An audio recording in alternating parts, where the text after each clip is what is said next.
విజయసాయిరెడ్డికి రెండోసారి సిఐడి నోటీసులు ఇచ్చింది. ఈ నెల 25న విచారణకు హాజరు కావాలని నోటీసులో పేర్కొంది. ఇప్పటికే ఈ నెల 12న సిఐడి విచారణకు విజయసాయిరెడ్డి హాజరయ్యారు. కాకినాడ పోర్టు వాటాల అక్రమ బదిలీ వ్యవహారంలో సిఐడికి కేవీ రావు ఫిర్యాదు చేశారు. మరిన్ని వివరాలు రాబట్టేందుకు సిఐడి మరోసారి నోటీసులు అందించింది.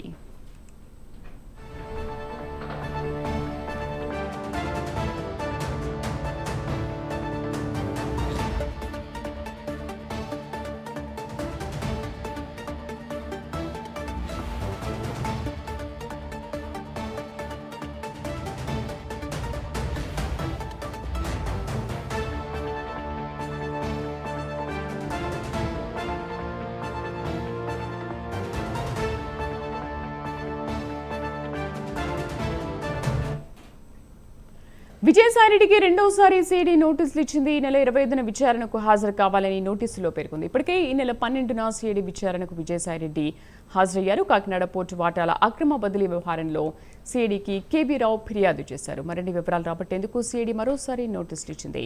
మా కరెస్పాండెంట్ శ్రీనివాస్ పూర్తి సమాచారం అందిస్తారు. శ్రీనివాస్, రెండోసారి అందించిన నోటీసులో అసలు ఏమనుంది, వివరాలేంటి?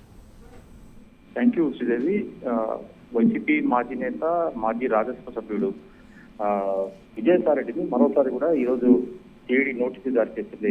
సిఐడి విచారణకు హాజరు కావాలని చెప్పేసి ఈ నెల 25వ తారీఖున కూడా సిఐడి ముందు విచారణకు హాజరు కావాలని చెప్పేసి నోటీసులో స్పష్టం చేశారు. ఇదివరకే ఆయన ఈ నెల 12వ తారీఖున సిఐడి విజయవాడలోని ఆటోనగర్ సమీపంలో ఉన్న తులసినగర్ లో ఉన్న సిఐడి కార్యాలయానికి అక్కడ వచ్చి ఆయన ఈ నెల 12వ తేదీ కూడా సిఐడి అధికారుల ముందు హాజరయ్యారు. సిఐడి అధికారులు అడిగిన కొన్ని ప్రశ్నలు కూడా అతను సమాధానం ఇచ్చారు. అయితే కాకినాడ పోర్టుకు సంబంధించి కూడా గతంలో ఆయన వైసీపీ పార్టీలో కీలక నేతగా ఉన్నప్పుడు అక్కడ ఆ పోర్టుకు సంబంధించిన కేవీ రావు నుంచి కూడా అక్రమంగా అతన్ని వివిధ రూపాలు కూడా బెదిరించి కూడా అతని పోర్టులో ఎక్కువ శాతం భాగాలు కూడా అతనికి విజయసాయిరెడ్డికి చెందిన కంపెనీలకు కూడా బినామీ పేరుతో కూడా వాళ్ళకు ఆస్తులు బదలాయించి దాదాపు కోట్ల రూపాయల సంబంధించి కూడా ఈ పోర్టుకు సంబంధించి కూడా వాళ్ళ ఖాతాలో వాళ్ళ ఆస్తులు కూడా వాళ్ళు కాజేసినట్టు కూడా అప్పట్లో కేవీ రావు కూడా పోలీసులు ఫిర్యాదు చేశారు. కేవీ రావు ఫిర్యాదు మేరకు ఇప్పటికే సిఐడి పోలీసులు దీనిపైన పూర్తిగా దర్యాప్తు చేస్తున్నారు.